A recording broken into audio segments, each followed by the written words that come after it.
Rachel Millward, lovely to meet you. Thank you very much. Lovely to meet you too. You are now the Deputy Leader of the Green Party for a month.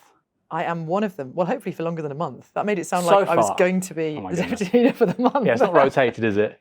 How would you score the party under Zack over the last month? Out of 10.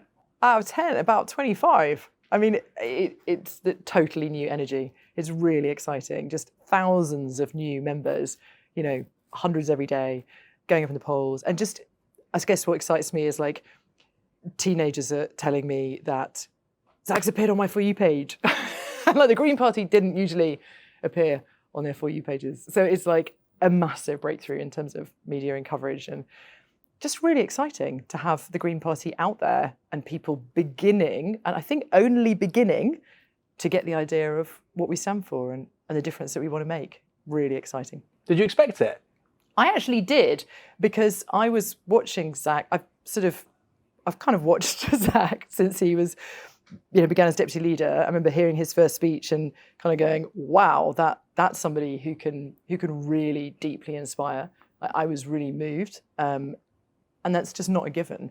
And I was like, "This is a kind of orator. This is amazing." So I kind of watched him and heard so many people talk about him and sort of such warmth and how he raised people up and brought people along, and you can kind of see that. And then I think I watched in the campaign. I wasn't at all surprised when he said he was going to stand for leader, and I knew people around him were really excited about it.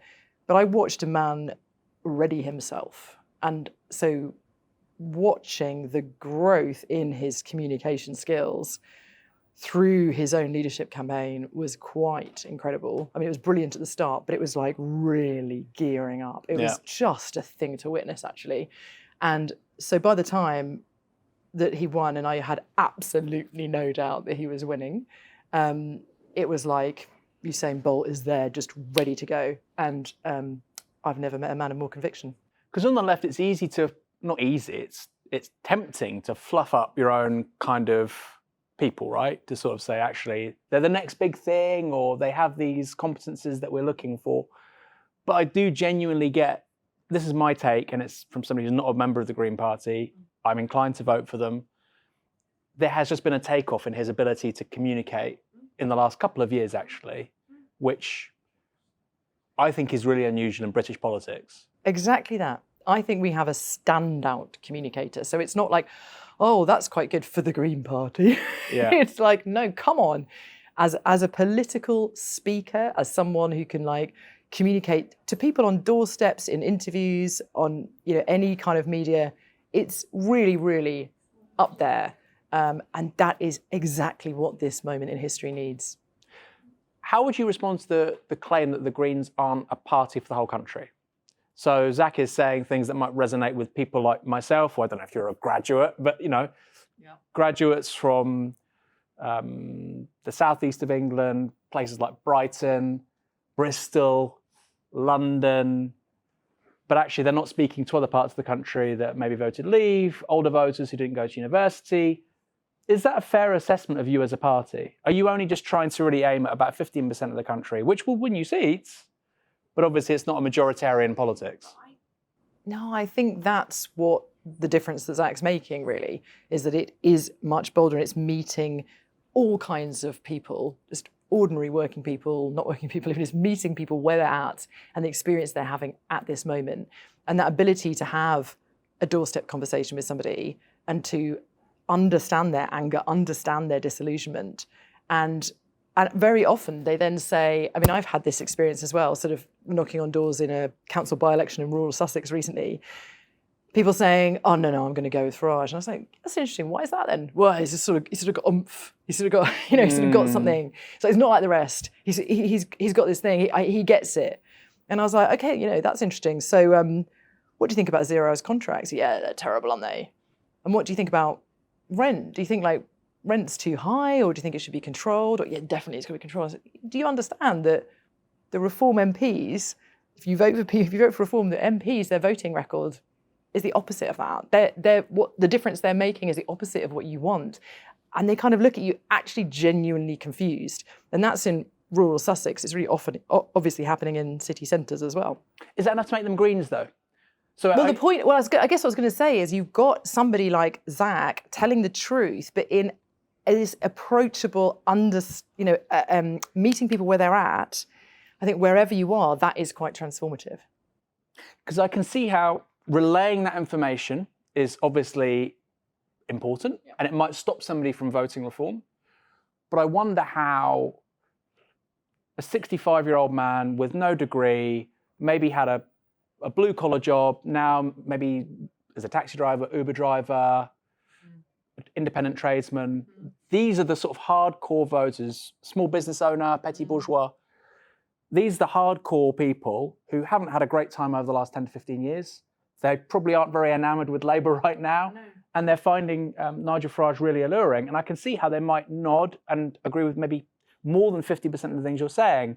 But I wonder what's the political offer from the Green Party, which isn't just policy, it's about feeling, right? I was going to say, I think it is about feeling. And I think there's a real challenge there that I don't know how to describe it, because I think we do need to be bolder just in our tone, in kind of, I don't know, being less precious as well, being like more dynamic and immediate and maybe having more fun with it, and just sort of, because that's what we're seeing, aren't we? We're seeing other politicians like Farage who can just, it doesn't really give a fuck, he'll just sort of say stuff. And I'm not suggesting we need to not care about what we say, but maybe there is a kind of, it's about authenticity, isn't it? Do you think the Greens have lacked that sense of fun and oomph? I mean, I know an awful lot of fun people in the Green Party because I get to do the disco dance floor at the conference. But I would say that as the impression that we give others as a party is probably like super earnest. And that's the kind of thing with the environmental campaign seeing as being our lead issue. And then people see that as being a kind of, oh, I have to strive to be better. I have to they see it in terms of individual behaviour, which I think, again, is something that Zack's undoing really brilliantly and saying, this isn't about individual behaviour. This is about injustice and inequality on a much bigger scale. But I do think that there has been a tendency to be really intellectual. There's been a tendency to be quite earnest with it. And maybe we do need to lighten up and meet people where they're at. I think that's right. So why are you a Green? You joined how many years ago? I joined about 5 years ago, but I was voting Green before that because I realised that they were the policies I actually wanted. I was a Labour Party member before that. And I joined the Green Party because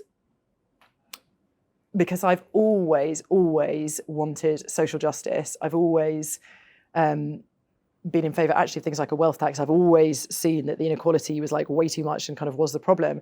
But I also genuinely am massively motivated by wanting to serve nature as well as communities. And the fact that this is both, and I don't think you can do one without the other fully. And sort of the interweaving of those two sort of themes and those two motivations is huge for me. But now you're the deputy leader after 5 years. I suppose somebody who's not familiar with you now, you're going to have a much bigger profile ahead of the next general election. Both you and Mothin Ali, your other deputy leader in the party. People will be quite curious as to why somebody like yourself has got involved in politics, which is a really nasty, now hold on, let me finish. I'm not involved in politics, which is a really nasty, horrible, harsh game. You've got great energy, really sunny disposition. Same with Zack. And they would say, why is she doing that? Why has she got involved in the Green Party? I want to know what's driven you to not just join a party, but within 5 years become the deputy leader, if you see what I mean. And the enthusiasm you have for Zack, clearly there's some sort of destination in your mind and what you're trying to accomplish with politics, or no, is that wrong? I mean, I've always been political, from like going on anti-apartheid protest when I was 8, or sort of joining Greenpeace as a kid, or just our conversations around the dinner table. I've always wanted to contribute as much as I could. I've always seen my own privilege and wanted to make the biggest difference I could to make as many people's possible's lives better as well. And there is so I guess I'm here in service to communities and nature, and I see that right now, like offering everything that I've learned and all the skills that I have and the voice that I've got and whatever, offering that to this political party at this point is the biggest contribution I could make, because it's the biggest hope for real change. And like in this moment, when things are getting darker by the day, it seems, I feel kind of absolutely compelled to stand up and try and make a difference. I mean, I remember how I felt on the morning of Brexit. Like, I remember the news coming through at 4 a.m. I think really irritating. Yeah, I remember, saw yeah.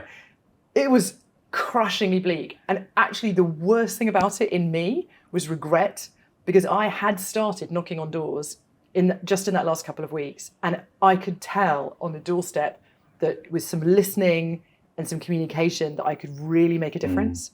And I couldn't bear it that we hadn't done more. I couldn't bear it that we hadn't had town hall meetings, that we hadn't mobilised.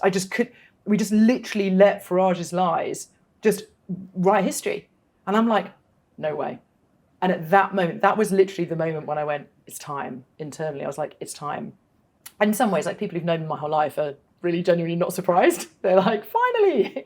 But it was that was a huge thing for me. And then even sort of seeing Trump get elected, and, you know, like, my parents were older than the parents of my peers because they had me in their mid-40s, but they lived through the Second World War and they watched the building of the welfare state. And they kind of instilled in me this absolute clarity that history's ours to make, that you have to fight for progress, you have to fight for it for other people, and you have to fight for it for your own community.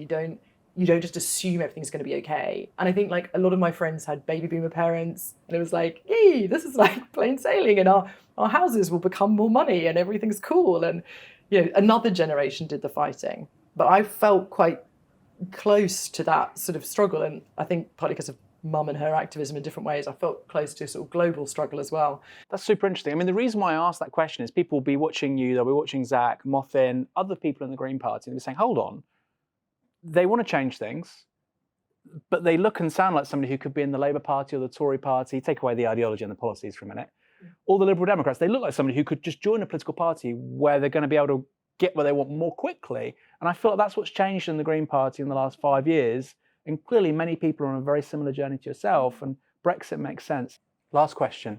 How many MPs are the Greens going to get after the next general election? We're going to get at least 30. At least 30? Yep. Wow. It's time. Like, the energy in this conference is different. It is time. It's our moment. You know, the Labour Party began, had a few seats in 19 or whatever, and then it ends up being a massive government that built the welfare state. We can go from now to being the Green government that's building the future, that's actually got the imagination, the capability, the conviction, the competence to, like, actually look at data, look at evidence, respond to the moment, and bring in an alternative vision for society. We could do that. How quickly?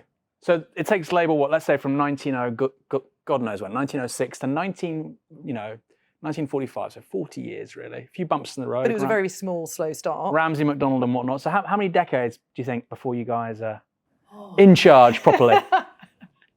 I mean, I haven't thought that through. Do I have when are we in charge properly? I mean, just give us a couple of rounds of elections. I genuinely think we're in a moment where we have had two-party politics for such a long time. That's been huge. It's disrupted. It's crumbling. Reform on the rise, they're not actually competent, but it's like disrupting everything. So we're having a multi-party, anything could happen. That's why this is the moment. That's why I think we could have hundreds of thousands of new members, actually, if people start to realise what we really represent, and this could be home for them. I think that this could become a much, much bigger movement. Rachel, great to talk to you.